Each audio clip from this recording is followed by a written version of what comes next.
नमस्कार, आप लोग को फानी गेम में स्वागत है। यहाँ पर देखेंगे मॉडल पेपर यूपी कैडेट के लिए। तो मोस्ट मॉडल इसमें 25 क्वेश्चंस देखने वाले हैं, जो कि इसका पार्ट 4 है। इससे पहले कि आपने अगर पार्ट 3 नहीं देखे हो तो उसको जाके जरूर देखें। मोस्ट मॉडल इसमें आपके 25 क्वेश्चंस किए जाएंगे और आपका प्रीवियस ईयर 2020 का क्वेश्चंस भी अपलोडेड है, तो उसको भी जाके देखिए किस प्रकार के क्वेश्चंस आपके आते हैं। शुरू करेंगे और देखेंगे वन बाय वन सभी क्वेश्चंस का। इसका पीडीएफ मिल जाएगा आपको टेलीग्राम चैनल पर, तो वहाँ पे अवश्य जुड़ें ताकि आपको इसका पीडीएफ मिल जाए। फर्स्ट क्वेश्चन रहा आपके सामने, एक कण एक 8 त्रिज्या के अर्धवृत्तीय पथ का, यहाँ पे पथ रहेगा, पथ का पूरा चक्कर लगा होता है। अच्छा, अर्धवृत्तीय पर का पूरा चक्कर लगा होता है, कण के द्वारा चली गई दूरी विस्थापन का अनुपात होगा। If a particle rotates completely on a semicircle of an or radius, the ratio of the distance and displacement traveled by the particle will be। English में आपका पूरा एकदम सही दे रखा है।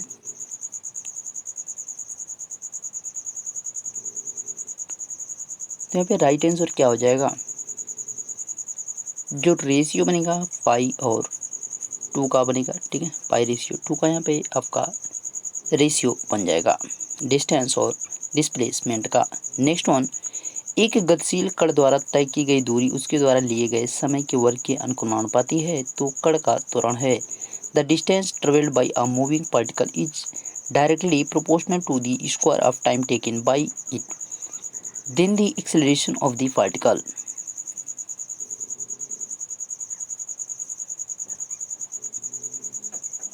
तो यहाँ पे नियत रहेगा, यानी आपका कंटिन्यू रहेगा, एक समान रहेगा, एक जैसा रहेगा, यानी ड्यू। नेक्स्ट वन, एक व्यक्ति किसी गेंद को 100 मीटर के अधिकतम क्षैतिज दूरी तक फेंक सकता है, वह खिलाड़ी उसी गेंद को पृथ्वी से ऊपर कितनी ऊंचाई तक फेंक सकता है। A person can throw a ball up to a maximum horizontal distance of 100 metres, what height can the player throw the same ball above the earth. अगर वो जो है इस प्रकार से फेंक रहा है, अगर यहाँ से फेंक रहा है यहाँ तक 100 मीटर, तो कह रहा है कि ऊंचाई पर कितनी ऊंचाई तक फेंकेगा, ये आपसे पूछा जा रहा है। तो जस्ट आधा हो जाएगा, याद रखिएगा आधा, यानी 50 मीटर। नेक्स्ट, निम्न कण एक ही वेग से गतिमान है, अधिकतम संवेग वाला कण है। The following particle is moving at the same velocity, the particle with maximum momentum is.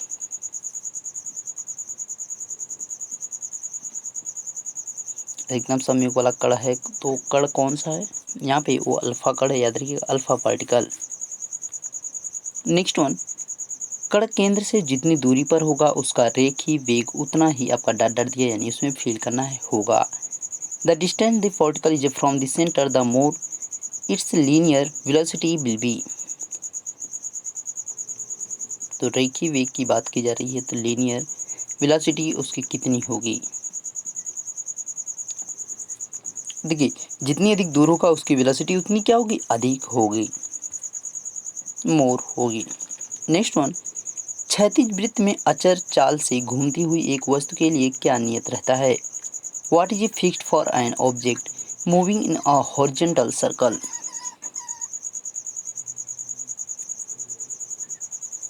तो यहाँ पे क्या फिक्स रहेगा, जिसमें कोई परिवर्तन नहीं होने वाला है, तो फिक्स क्या रहता है, काइनेटिक एनर्जी, याद रखिएगा D option is the right option, यानी गतिज ऊर्जा। एंड नेक्स्ट क्वेश्चन, घर्षण बल है is the force of friction. Friction की बात की जाए तो अनस्टॉपेबल फोर्स है, याद रखिएगा एक असंरक्षी बल है,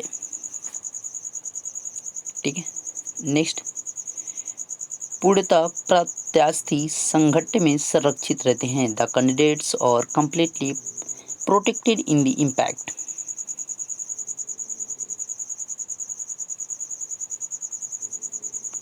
तो किस में रहते हैं, आपका संवेग और गतिज ऊर्जा, मोमेंटम एंड काइनेटिक एनर्जी में, यानी D option is the right option, याद रखिएगा इसको, D option is the right option. Next one, kilowatt घंटा मात्रक है, the kilowatt hour unit is.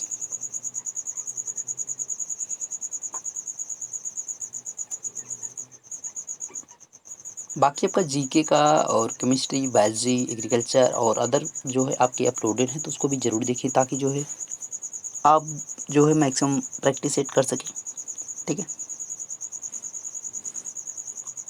और इससे ज़्यादा से ज़्यादा शेयर करें ताकि मैक्सिमम लोगों के पास चीज़ें पहुँच सकें। तो यहाँ पे राइट आंसर की अगर बात की जाए तो किलोवाट घंटा मात्रक है, तो किसका किसका ये मात्रक है। तो यहाँ पे जो है ये मात्रक किसका होता है, ऊर्जा का मात्रक होता है, यानी एनर्जी का मात्रक होता है। तो यहाँ पे बी ऑप्शन। नेक्स्ट वन, यदि किसी पिंड का संवेग दुगना कर दिया जाए तो उसकी गतिज ऊर्जा हो जाएगी। If the momentum of a body doubled it's kinetic energy will be. तो उसकी काइनेटिक एनर्जी कैसी हो जाएगी।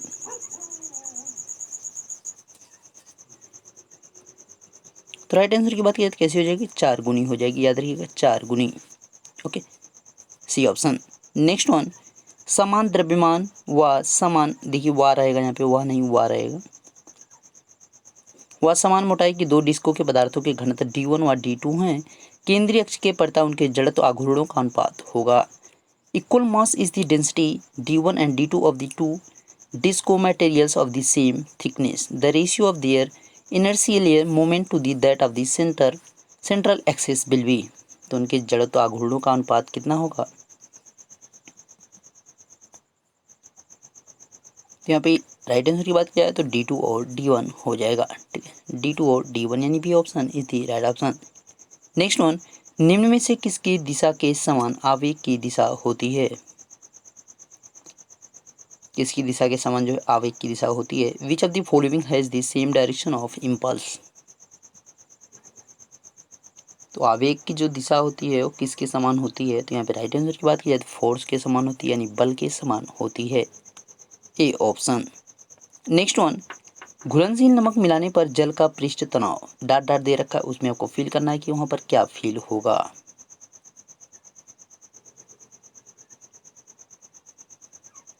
On adding soluble salt the surface tension of water is. तो राइट आंसर की बात की जाए तो जो इसका घुलनशील नमक मिलाने पर जल का जो पृष्ठ तनाव होता है क्या होता है, वो बढ़ जाता है। याद रखिए कैसे होता है, बढ़ जाता है, यानी कि इंक्रीज हो जाता है। नेक्स्ट वन, इनमें से कौन सी विद्युत चुम्बकीय तरंग नहीं है। Which of the following is not a electromagnetic wave.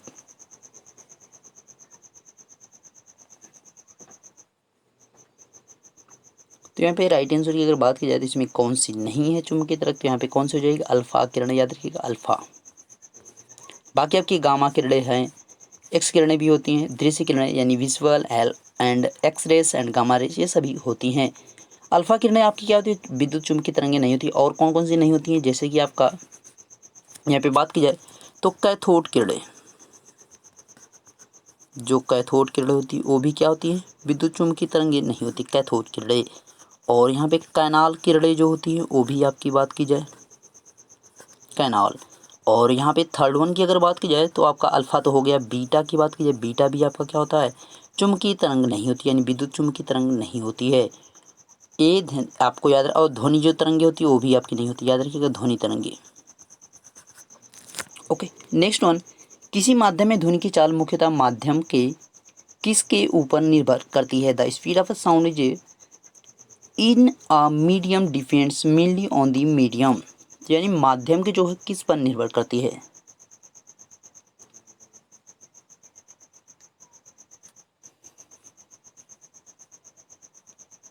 तो यहाँ पे राइट आंसर की अगर बात की जाए तो किस पर वो निर्भर करती है। देखिए इलास्टिसिटी और डेंसिटी दोनों पर निर्भर करती है, यानी सी ऑप्शन हो जाएगा। यहाँ पे प्रत्यास्थता और घनत्व दोनों पर ही निर्भर करती है। किसी माध्यम में ध्वनि की चाल जो है मुख्यतः माध्यम के प्रत्यास्थता और घनत्व पर निर्भर करती है। The speed of sound is medium depends mainly on the elasticity and density. Next one, पृष्ठ घनत्व सबसे अधिक चालक के किस भाग पर होता है। On which part of the surface is the maximum density. तो किस भाग पर होती है, तो उसका जो पॉइंटी होता है यानी नुकीला जो भाग होता है उस पर जो है सबसे अधिक पृष्ठ तनाव। उसके चालक के किस भाग पर होता है पृष्ठ तनाव, तो नुकीले भाग पर होता है।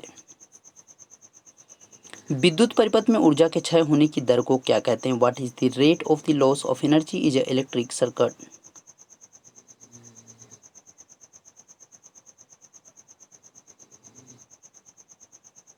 तो क्या है, उसे क्या कहा जाता है। तो उसे इलेक्ट्रिक पावर कहा जाता है, याद रखिएगा, विद्युत शक्ति कहा जाता है, याद रखिएगा, सी ऑप्शन। नेक्स्ट, n प्रकार के अर्धचालक प्राप्त करने के लिए कौन सा पंच संयोजी अपद्रव्य मिलाया जाता है? विच पंच additive is added to obtain n type semiconductors? तो इसमें किसको मिलाया जाता है? आर्सेनिक और सिलिकॉन को मिलाया जाता है। तो यहाँ पे आर्सेनिक दे रखा है, अगर सिलिकॉन भी रहता तो भी आपका सही हो जाता। याद रखिएगा ये पंच संयोजी में आते हैं। अगर ट्राई संयोजी की बात करेगा तो इसमें आपका कौन आ जाएगा? जर्मेनियम और एल्यूमिनियम आ जाएंगे। याद रखिएगा त्रिसंयोजी की अगर बात करेगा तो उसमें जर्मेनियम और एल्यूमिनियम आएंगे, ये आपको ध्यान रखना है। पंच संयोजी की जब बात करेगा तो आर्सेनिक और सिलिकॉन आएंगे।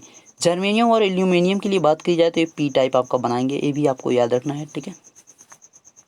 ये और आपका त्रिसंयोजी यानी आपका ये त्रिसंयोजी बनाएंगे, ठीक है। नेक्स्ट वन, प्रदीप्ति घनत्व का एसआई मात्रक है। The SI unit of the illumination density is.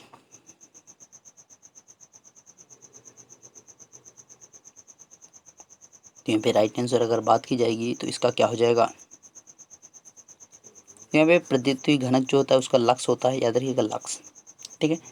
और यहाँ पे अगर ल्यूमियन की बात करें तो ये किसका होता है? ज्योति फ्लक्स का होता है, याद रखिएगा ज्योति फ्लक्स, ये होता है ज्योति फ्लक्स का। और अगर यहाँ पे हेनरी की बात की जाए तो हेनरी किसका होता है? तो ये प्रेरकत्व का होता है, ठीक है, प्रेरकत्व का। वेवर की अगर बात की जाए चुंबकीय फ्लक्स का होता है, ये भी आपको याद रखना, चुंबकीय फ्लक्स, ठीक है, ये याद रखना।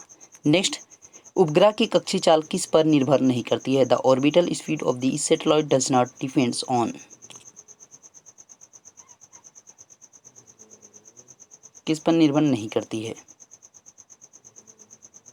यहाँ पे अगर राइट आंसर की बात की जाए तो द्रव्यमान पर निर्भर नहीं करती है, याद रखिएगा द्रव्यमान यानी मास। और किस पर निर्भर करती है? तो ये हाइट पर निर्भर करती है, ध्यान रखिएगा, हाइट पर निर्भर करती है, द्रव्यमान पर निर्भर नहीं करती, यानी मास पर डिपेंड नहीं होती है। नेक्स्ट वन, निम्न में से शक्ति का मात्रक नहीं है। Which of the following is not a unit of power?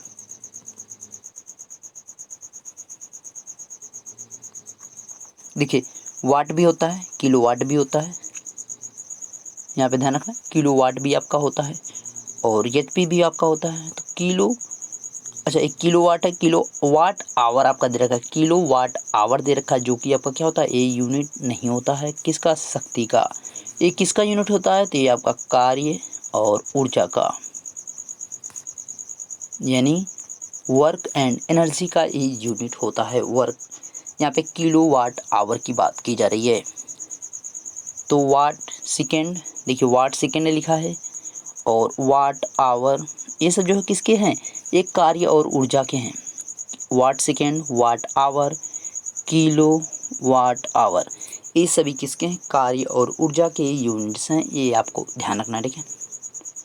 Next one, सीमांत वेग वस्तु की त्रिज्या के वर्ग के अनुक्रमानुपाती होता है, अर्थात मतलब इसका कहने का मतलब क्या है? The marginal velocity is the directly proportional to the square of radius of the object that is, यानी अर्थात यह क्या है? इसका मतलब क्या है? इससे तात्पर्य क्या है?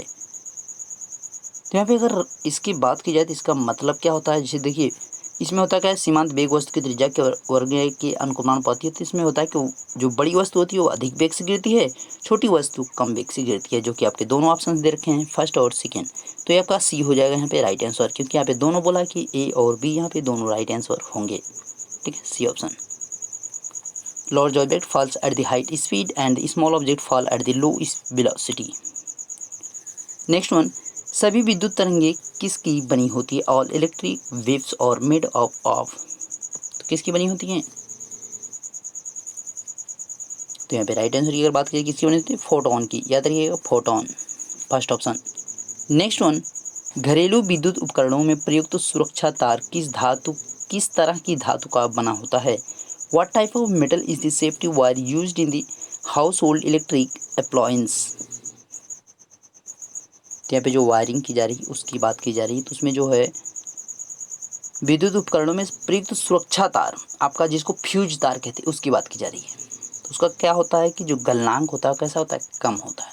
तो गलनांक कम होने का मतलब क्या है जैसे ही उस पर थोड़ा भी जोर पड़ता है तो अपना शॉर्ट सर्किट होके अपना ही जो है फ्यूज जो है वहाँ पर उड़ जाता है, यानी ताकि आपके जो शॉर्ट सर्किट होता है उससे आपका बच जाए, बाकी चीज़ आपकी सभी उपकरण जो है सुरक्षित रहें। तो इसीलिए आपको क्या होता है एमसीबी लगाई जाती है, ठीक है। तो क्या होता है गलनांक कम हो, लो मेल्टिंग पॉइंट।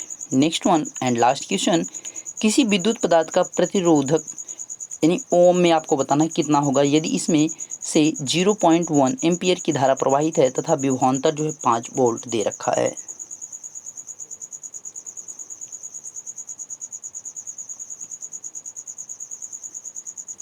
तो यहाँ पे आपका V बराबर क्या होता है, what is the register in ohms of a electric material if the current of the 0.1 ampere is following through it and the potential is 5 volt. देखिए V इक्वल टू आपका क्या हो जाता है R और I होता है, ठीक है।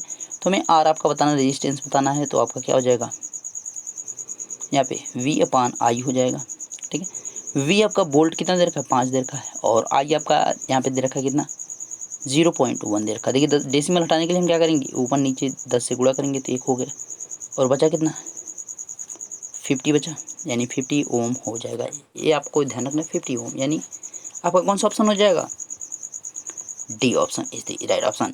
तो आपके मोस्ट मॉडल जो 25 क्वेश्चन थे सभी आपके कंप्लीट हो चुके हैं। ओके, मिलेंगे नेक्स्ट वीडियो में, तब तक देते रहिए फाइनली में दासी सर, थैंक यू।